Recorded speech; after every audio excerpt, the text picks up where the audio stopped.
Hey everybody, what's going on? Helmite here, bringing you another video from Grab the Lantern today.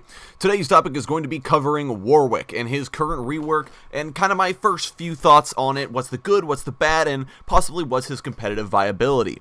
Now, I will say this so far, is Warwick is absolutely fantastic. I think he's a lot of fun to play, he looks great, his animations feel solid, and he feels very much like the old Warwick, and that his jungle clear is pretty much dependent on him attacking jungle mobs, healing off of that, and occasionally using his Q for a bit more sustain and a bit more speed.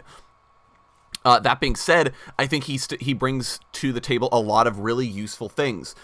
Drain tanking and leaping on people from the Fog of War is really great. The ultimate is actually really satisfying now that it is a leap, especially because it has a high point. You're not guaranteed to land on them, so when you do, it feels really cool. The other thing is Blood Hunt is super powerful now, where it can easily tell if enemy champions are low health in the Fog of War, and he gets a direct line to find them. And the bonus movement speed allows Warwick to easily run them down and possibly find them in the enemy jungle. So especially when going against riskier junglers like Amumu or Kindred or other junglers that don't get through with as healthy of a clear, Warwick can detect them after finishing his red buff, assuming he gets there in time, and then try to run them down for a kill. He can also trigger it on demand, giving himself the movement speed and the attack speed if he needs to on a long cooldown, giving Warwick a little bit of an easier way into gank, especially given that his ult's range scales with movement speed now. Primal Howl is also a really cool ability in that it gives him a way to stay alive in teamfights if he can't drain tank, and it means that he's relevant even if he's behind. Warwick can press E before he goes in, jump on a squishy, and then fear the entire team, giving them a second to make use of Warwick's distraction to go in and get picks on their own. And that's all really cool. There are a few disadvantages with the Warwick rework though, and I think a few places where he could stand to get buffed. First, his stickiness leaves a lot to be desired. Warwick just doesn't have the ability to stay on somebody like he was before. And especially this is partly because Blood Hunt doesn't kick in until an enemy champion is below 50% HP, and Warwick doesn't burst hard enough. His ultimate doesn't really do that much damage anymore, especially because it's only a 1.5 second delay, and Jaws of the Beast doesn't really do that much damage either, meaning that Warwick's prey, most often when he ults them, won't be below 50%. And then when they inevitably flash, Warwick has no other way of getting into them other than running at them. And his base movement speed is atrocious. Warwick has actually no way of getting in because he just can't run fast enough to run them down. And Jaws of the Beast partially mitigates this, especially against single gap closer champions like Jhin. When they flash, you use Jaws of the Beast and you're still on the guy and hopefully can finish off the kill. But it makes it very, very difficult when you're against someone like Ezreal or Lucian, who have 2 gap closers, and then Warwick can't do anything else to them. Conversely, a champion like Vi or Jarvan IV have 2 gap closers that can force something out and possibly can still finish off a kill.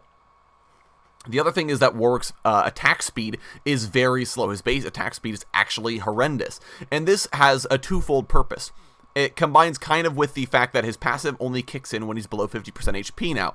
And this is relevant because if you're a drain tank like Aatrox or Xin Zhao, you need to be lifestealing the entire time to keep yourself as healthy as possible, because that gives you as much time as possible in a fight to keep healing and doing damage. Warwick, meanwhile, his lifesteal only kicks in when he's below 50% HP, and that's not enough time. He doesn't have the buffer of health he needs in order to stay on a target long enough. He also can't access it because he doesn't have an attack speed steroid. Someone like Aatrox can press Massacre and gain a bunch of free attack speed to help keep himself alive. Warwick, meanwhile, doesn't have that unless his target is below 50% HP, and even then, the attack speed bump isn't that noticeable given how bad his attack speed is at current. The other thing is that Warwick's base ultimate range is incredibly slow, partially because of his low base movement speed. What this means is that unless Warwick has Blood Hunt available, or unless you take Ghost, he doesn't have a huge ultimate range, which makes it difficult to actually leap onto a target from a respectable range.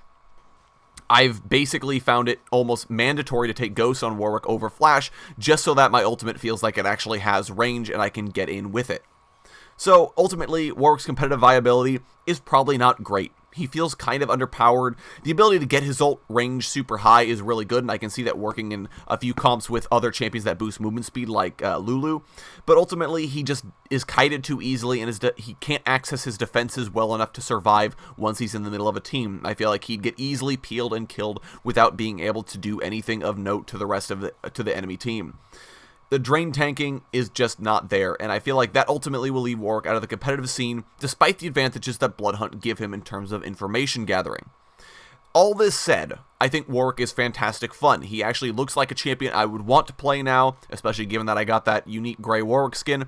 And I think, just in general, he's another great rework from Riot Games, turning an underloved and underpowered champion into something with potential. I definitely can see Warwick being really good if he gets a few buffs specifically to his base movement speed and his base attack speed. If that's solved, I think Warwick will be in a really strong position going forward, and I think he'll be a really good champion in competitive play.